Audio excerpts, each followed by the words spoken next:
nagluto ako ng munggo. Pinakulo ko muna siya. Kasi mayroon ako ng bangus na hinimay-himay. Hatiin ko yun. Ilagay ko dyan. Tapos ano ko. Iprito ko. Ano ko siya. Tapos natin munggo. Pinakulo ko muna. Tapos yung isa, nagsisilpon pa kasi makulimlim. Labas yung cake niya. Kung mag-workouts. Magandang umaga. Salamat po pala sa mga nag-support sa akin ng aking ribs.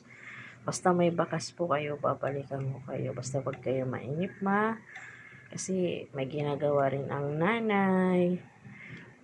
Diba? Lahat naman tayo may obligasyon na ginagawa. Thank you po sa lahat. Magandang umaga. Isa ko dyan, nandyan pa. Kasi Sabado. Happy Saturday. Yung pusa ako naguni-muni sa labas. Yung kuya ko nandun sa taas. Yung papa namin nasa trabaho na. Ingat ka. Makulimlim, maambun pa. Okay na. Nagbabantay ka sa niluluto ko. Tinitingnan niya kung ano niluluto ko kasi mangingi yan. Ayaw niya yung kumain na yung pagkain na nilalagay sa sa kanyang pakainan. Gusto niya yung kung anong kinakain namin, yun yung gusto niya kainin. Pero kung kumakain niya minsan sa cat food, may cat food yan siya. Wala na, sheesh! Nagbabantay kung anong niluluto ko. Munggo yan. Ano? Munggo. May tagabantay. Kasi hindi ko na yan ginisa.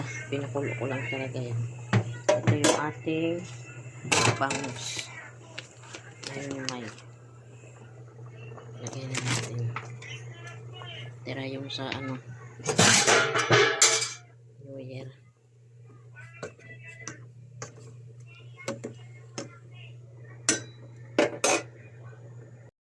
Lagyan na natin yung alugbats.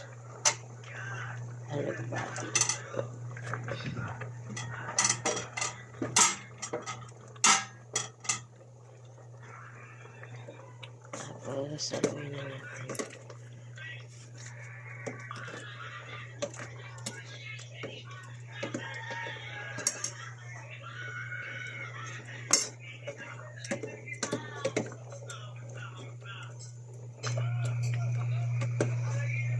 Bago tayo magluluto, nagsalang lang tayo labahan. Nagtupi na naman, naglinis sa taas. Ay, buhay nanay. Balik na naman sa sigawan. Sa sandali lang, wait lang. Pasok ka na sa Lunes.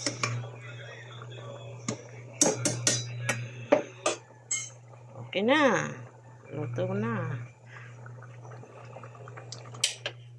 Balik ko na yung kanin. Kagabi ko kasi ito, sayang kasi yung kanin. Nag-init ako ng kanin. Wala tayong microwave. Di sa kawali na lang. Ininit ko. Sayang, ang dami pa naman.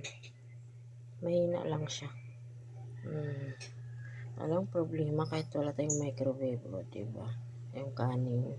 Ininit natin sa kawali. Takpan muna natin. Kanin yan. Ay, ito na yung munggo. Kain po tayo. Tignan natin. Lasang munggo naman. Charot. Ayan, tatangin yung luto natin.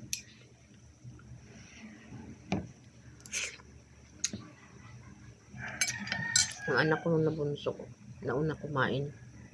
Madali maglaro.